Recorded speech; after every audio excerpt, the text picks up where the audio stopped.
Epione pain management and regenerative centre. ఇక మీ నొప్పులు శాశ్వతం కావు. ఆంధ్రప్రదేశ్లో నామినేషన్ల పర్వం ముగిసింది, విత్డ్రాస్ కూడా జరిగిపోయాయి.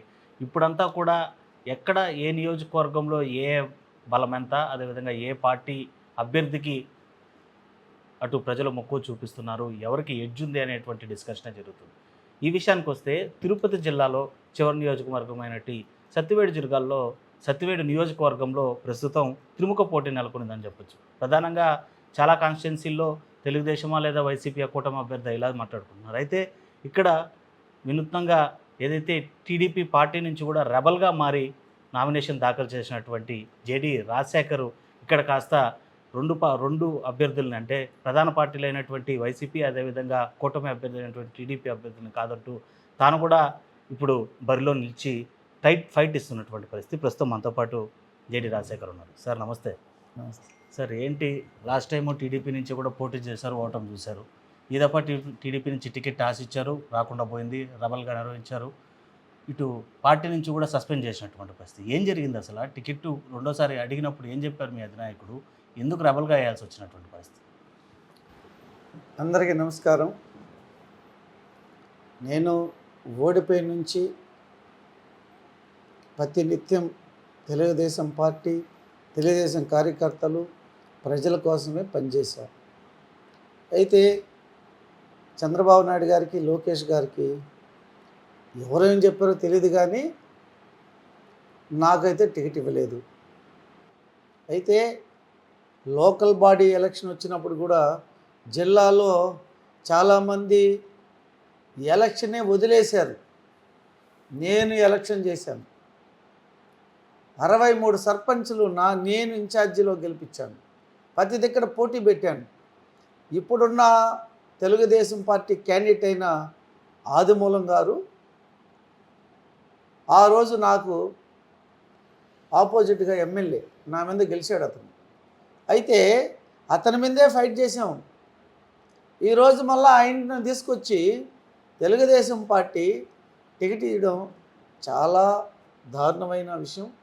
ఎందుకంటే సత్యవేడు ప్రజలు, సత్యవేడుకు సంబంధించిన తెలుగుదేశం కార్యకర్తలు, నాయకులు చాలా మనోవేదన గురవుతున్నారు.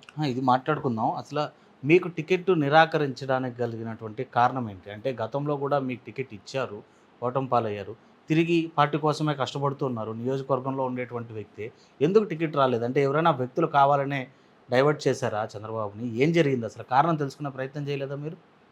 అయితే 100% చంద్రబాబు నాయుడు గారికి, లోకేష్ బాబు గారికి రాంగ్ ఫీడింగ్ అయితే ఇచ్చారు. అందువల్ల ఇది జరిగింది. ఇప్పుడు లేకపోతే నేను తెలుగుదేశం పార్టీ కోసం ప్రాణం ఇచ్చే ఒక టైప్ క్యారెక్టర్. 100కి 100% ఓడిపోయిన నుంచి కారుకు జెండా కట్టుకొని జిల్లాలో తిరిగిన ఏకైక నాయకుడు నేను.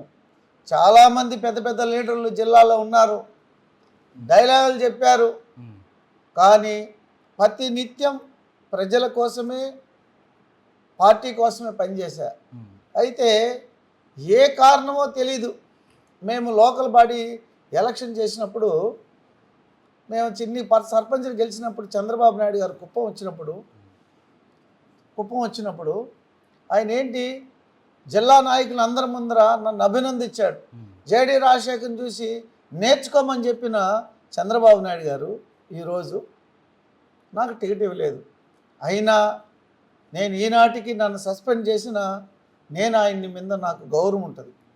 ఎందుకంటే మనం ఒక వ్యక్తిని అభిమానించిన తర్వాత ఆ వ్యక్తిని ఏదో ఒక ఎమ్మెల్యే టికెటో లేదా ఇంకొక దానికోసం మనం మాట్లాడం.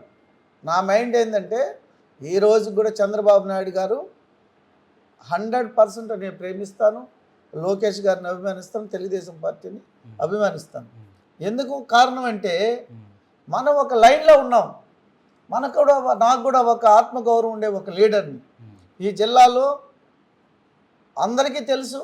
నేను ప్రతి కాన్ఫరెన్స్లో నాకంటూ ఓన్ ఫాలోయింగ్ ఉండే లీడర్ని. చంద్రబాబు నాయుడు గారికి రాంగ్ ఫీడింగ్ ఇచ్చేశారు. ఈరోజు ఆయనకు అర్థమవుతుందిగా.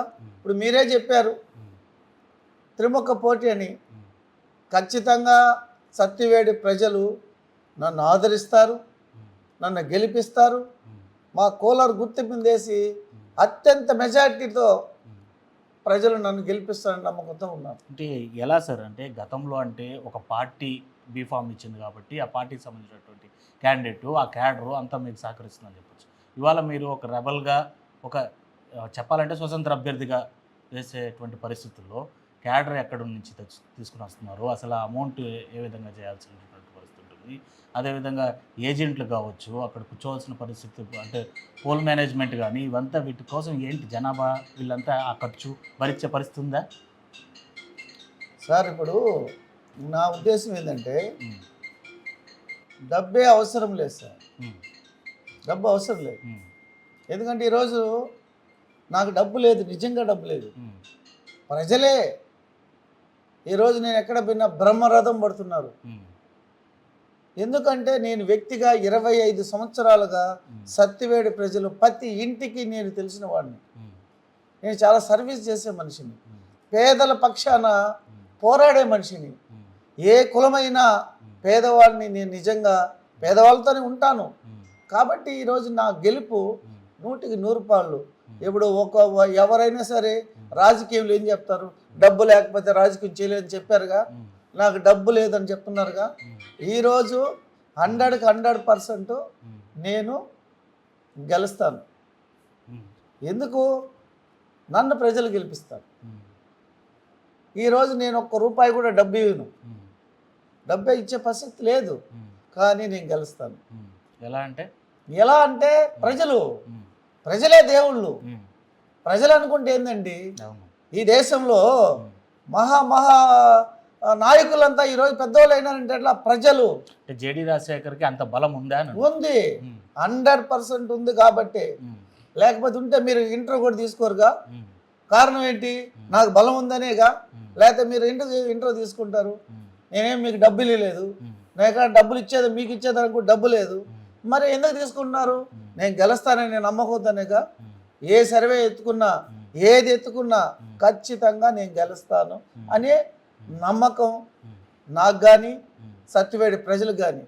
ఓటండి, ఓటుని ఎవరు అమ్ముకోరు.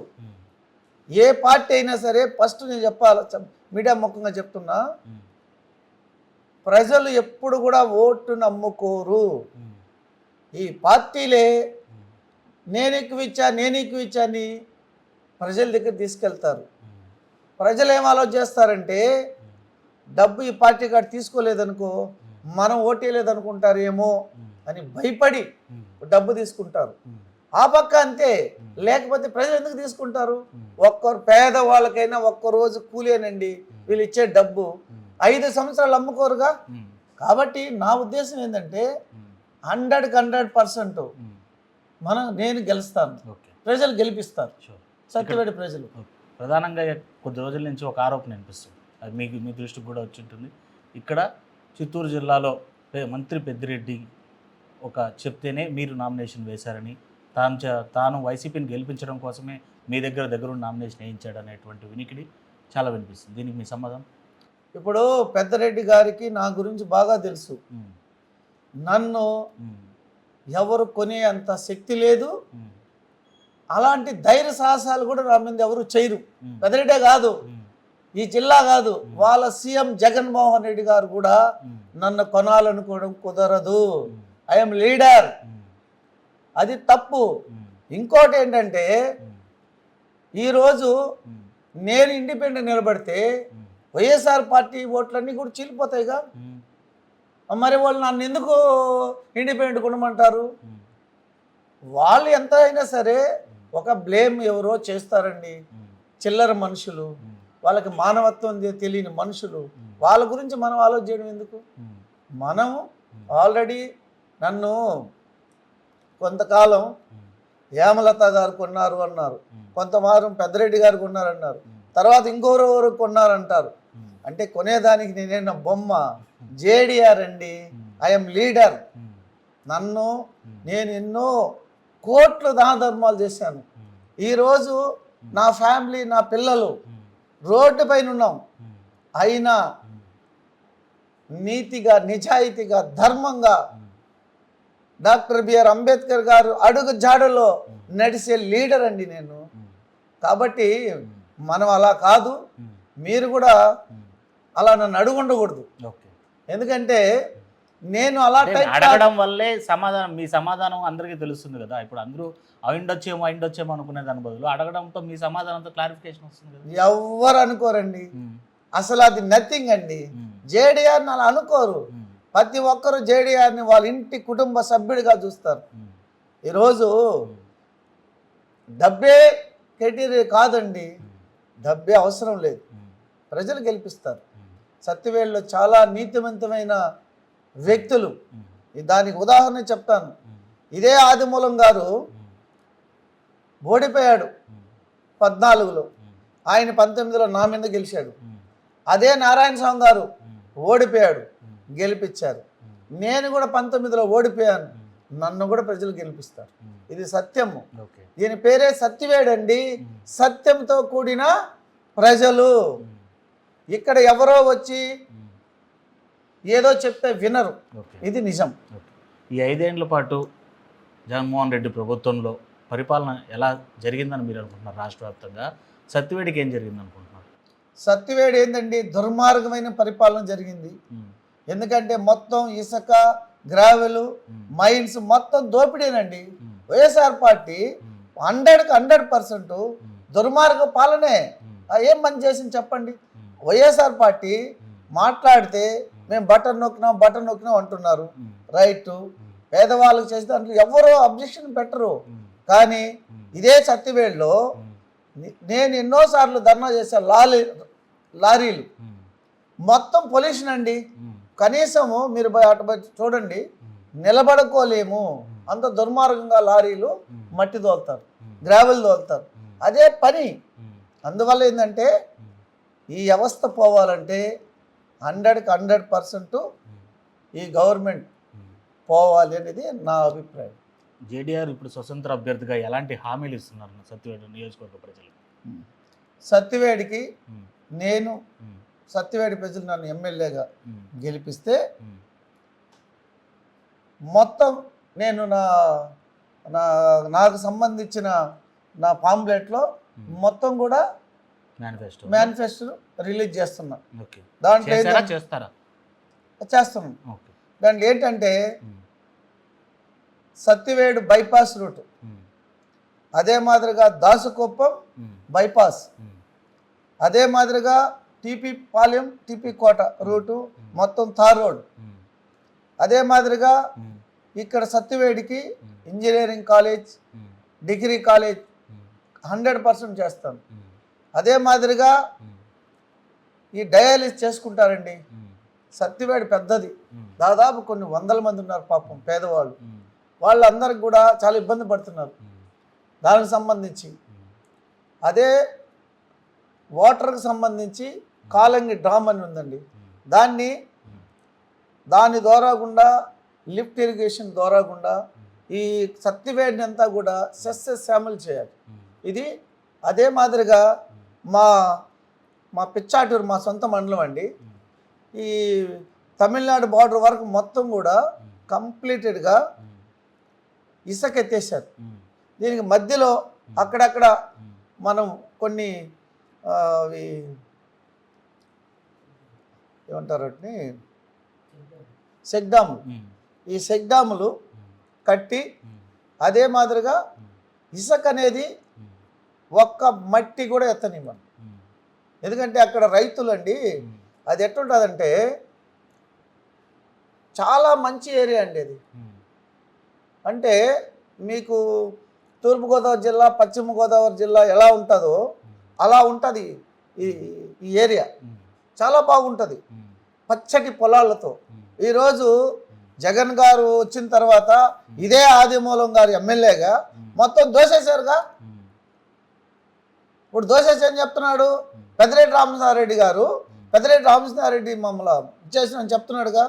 ఏం పెద్దిరెడ్డి రామచంద్రారెడ్డి అయితే మీ, జగన్మోహన్ రెడ్డి అయితే ఐఎమ్ ఎమ్మెల్యే లీడర్, నువ్వు కదా ఒకరేది నేను కమెంట్ చేసేది. నేను ఎమ్మెల్యే అనుకో, నన్ను కమెంట్ చేయమను. ఇదే పెద్దిరెడ్డి గారు లేదు ఇంకోరు కమెంట్ చేయమను, వినను. ఎందుకు మనం ప్రజల పక్షాన ప్రజలు ఎన్నుకున్నారుగా, ప్రజల్ని మనం మంచి చేయాలి కానీ మనం ఏదంటే అది మాట్లాడితే కాదుగా. కాబట్టి ఈరోజు మన అవసరాల కోసం మాట్లాడడం కాదు, ప్రజల పక్షాన మనం నిలబడాలి. ఈరోజు నేను ప్రజల పక్షాన ఉన్నాను కాబట్టి నాకు ఈరోజు ఇంత మద్దతు ఉంది. సో మీరు చెప్పిన మేనిఫెస్టో ఉండేది, మీరు ఏమైతే హామీలు చెప్తున్నారో అవన్నీ నెరవేరాలంటే ఖచ్చితంగా ప్రభుత్వం సపోర్ట్ కావాల్సిందే. మీరు మీరు ఇక్కడ గెలుపొందిన తర్వాత కూడా ఇన్ కేసు వైఎస్ఆర్సీపీ ప్రభుత్వం ఏర్పాటు చేస్తే మీరు ఖచ్చితంగా ఆ పార్టీలో చేరాల్సిందే అంటే వాళ్ళు అంటే మీరు చేరితేదే తప్ప నేను చేసే పరిస్థితి లేదంటే ఏం చేస్తారు? నేను చారునండి, 100% చారును. నేను టీడీపీలోనే ఉంటాను. మా నాయకుడు ఈరోజు నేను పనికిరాని సస్పెండ్ చేశాడుగా, రేపు ఆయన నన్ను ఎత్తుకుంటాడు. ఎందుకంటే టీడీపీ ప్రభుత్వం లేకపోయినా ప్రతిపక్షంలో తెలుగుదేశం ఉన్న చంద్రబాబు నాయుడు గవర్నమెంట్ రాకపోయినా నేను నా స్టాండ్ నేను తెలుగుదేశం పార్టీలో ఉంటాను. ఎందుకంటే నిమిషానికి పార్టీలు మారలేమండి. ఆ పార్టీలు మారడం అనే వ్యవస్థకే నేను వ్యతిరేకిని. చాలా తప్పు ఎవరైనా. ఎందుకంటే ఇప్పుడు తప్పు జరుగుతుంది. నేను ఈ రోజు కూడా మా నాయకుడిని నన్ను సస్పెండ్ చేశారు. నాకు చాలామంది నాకు ఫోన్ చేసి మీరు ఎందుకు ప్రెస్ మీట్ పెట్టి చంద్రబాబు నాయుడు గారిని మాట్లాడకూడదు, లోకేష్ గారిని మాట్లాడకూడదు అంటారు. నేను మాట్లాడను. మా నాయకుడు ఎక్కడో ఒక మిస్టేక్ జరుగుతుంది. ఇంత పెద్ద వ్యవస్థలో 175 కాన్స్టిట్యున్సీలో ఏడో పొరపాటు జరుగుతుంది. ఆ పొరపాటు జరిగినప్పుడు ఆయనే నన్ను తీసుకుంటాడుగా. ఈరోజు నా బలం ఇప్పటికీ ఆయనకి తెలుసు. కాబట్టి మనం ఒక నాయకుడితో ఒక దగ్గర మనం పనిచేసాం. ఈరోజు 2019లో నాకు బీఫామ్ ఇచ్చాడు, ఆయన ఇచ్చాడుగా. మరి అలాంటి వ్యక్తిని ఈరోజు నన్ను సస్పెండ్ చేస్తారేనో, నాకు టికెట్ లేను, నేను మాట్లాడలేను. నాకు విలువలు ఉంటాయి. అవి నా చాలామంది సార్కి కూడా చెప్పుంటారు చంద్రబాబు నాయుడుకి, సార్ మీరు మీ మీద రకరకాలుగా మాట్లాడతాడు సార్, ఆయన అది చేస్తారు సార్, ఇది చేస్తారు చెప్పుండొచ్చు. కానీ సార్కి అది ఇప్పుడు తెలుసుగా. నాకేంటి బాధ అంటే ఆయనకి ఆదిమూలం గారికి టికెట్ ఇచ్చక ముందుగా మమ్మల్ని పిలిపించి మాట్లాడాలండి. మేము వచ్చి బానిసలం కాదండి, లీడర్ నేను నన్ను పిలిచి మాట్లాడాలి. సరే పిలవలేదు, ఇక్కడికి వచ్చారు, సత్యవేళ మీటింగ్ పెట్టారు. కనీసము సార్ కా నుంచి కానీ ఈ పార్టీకి సంబంధించిన లీడర్ల గురించి కానీ ఆ వ్యవస్థలు ఎవరు ఫోన్ చేయలేదు. ఒట్టిదే ఏం చెప్తారు, చంద్రబాబు నాయుడు గారు పిలిచారు, జేడీఆర్ గారు పోలేదు. ఇది ఒక కామెంట్స్, ఇది తప్పుడు కామెంట్స్. అలా కాదు, లేదు ఆయన మీటింగ్ పెట్టాడు. ఈ మీటింగ్లో నా పేరు చెప్పి జేడీ రాజశేఖర్ కష్టపడ్డాడు, నీతి నిజాయితీ పరుడు, ఆయనకి నేను ఏం చేయబడలేదండి. మేమేమే నో ఎక్స్పెక్టేషన్, నాకు అవసరం లేదు. నా గోల్ ఎమ్మెల్యే అవ్వాలి, ఆయన ఇంకో మంత్రి ఇస్తాను ఇంకో నాకు అవసరం లేదు. నాకు కావాల్సింది ఎమ్మెల్యే, సత్యవేడి ప్రజలకు నేను సహాయం చేయాలి, సత్యవేడి ప్రజలతో నేను ఉండాలి, ప్రజాప్రతినిధులతో ఉండాలనేది నా ఆలోచన. ఏం మాట్లాడలేదుగా. ఇప్పుడు మీరు చెప్పినట్టు వెళ్ళని వైసీపీలోకి అంటున్నారు. అప్పుడు ఇన్ కేస్ వైసీపీ ప్రభుత్వం ఫామ్ చేస్తే మేము చేయము అభివృద్ధి మీ నియోజకవర్గంలో అంటే? సార్ రాజ్యాంగం మనకు హక్కులు ఇచ్చిందండి. ఇవ్వననే దానికి ఇక్కడ చాలా సిస్టమ్ ఉంటుంది. మనం ఆ సిస్టమ్తో వెళ్తాం సార్. మీరు చూడండి, కొట్లాడతాను సార్, రోడ్డు మీద పనుకుంటానండి, అసెంబ్లీ మీద పనుకుంటాను.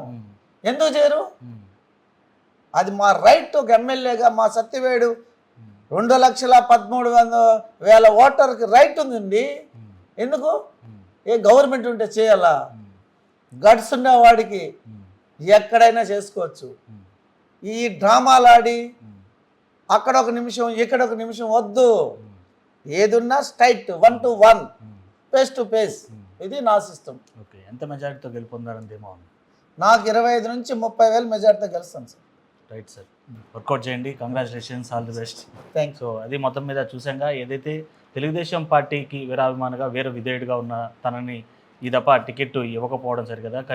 కనీసం ఇక్కడ అభ్యర్థిని ప్రకటించే ముందు తనను పిలిచి కూడా మాట్లాడకపోవడం కాసంత బాధను కలిగించింది. అయినప్పటికీ తాను ఎప్పుడు కూడా తెలుగుదేశం పార్టీ సంబంధించినటువంటి వ్యక్తిగానే ఉంటాను, చంద్రబాబు నాయుడిని అభిమానించేటువంటి ఒక వ్యక్తిగానే ఉంటాను. తన పార్టీ నుండి సస్పెండ్ చేసినప్పటికీ కూడా స్వతంత్ర అభ్యర్థిగా ఇవాళ బరిలో ఉన్నాను. సత్యవేడు ప్రజానీకం అంతా తన వెనకుంది. ఇప్పటికే ఒకసారి ఓటమి చవి చూసినటువంటి ఎందరో వ్యక్తులను సత్యవేడు ప్రజలు ఆశీర్వదించారు. ఈ దఫా ఖచ్చితంగా తన వెనకున్నటువంటి ప్రజలు తనను ఆశీర్వదిస్తారని పూర్తి స్థాయి నమ్మకం ఉంది. ఏ ప్రభుత్వం అంటే రాష్ట్రంలో అధికార పార్టీగా వైఎస్ఆర్సీపీ పార్టీ వచ్చినప్పటికీ కూడా ఆ పార్టీలో చేరేది లేదు. తన నియోజకవర్గ అభివృద్ధి కోసం ఎమ్మెల్యేగా గెలుపొందితే ఖచ్చితంగా ఫైట్ చేసైనా ప్రజలకు న్యాయం చేసే దిశగా ముందుకెళ్తానని చెప్పి కూడా జేడీ రాజశేఖర్ చెప్తున్నటువంటి పరిస్థితి. వీడియో జర్నలిస్ట్ అలైతో లోకేష్ రిపోర్టింగ్ ఫర్ ఆర్టీవీ. నమస్తే అండి. ఇది వ్యాపారం గురించి కాదు, ఓటు గురించి. ఎన్నికల్లో ఓటు వేయడం మన హక్కు మాత్రమే కాదు, కర్తవ్యం. ఎంతో మంది మహా నేతలు శ్రమించి ప్రాణత్యాగం చేసి ఈ అవకాశాన్ని మనకిప్పించారు. అందరూ ఓటు వేద్దాం. ఎందుకంటే ఓటు హక్కు ఊరికే రాదు. నా ఓటు ఎవరికో తెలుసా? అది సీక్రెట్ అండి.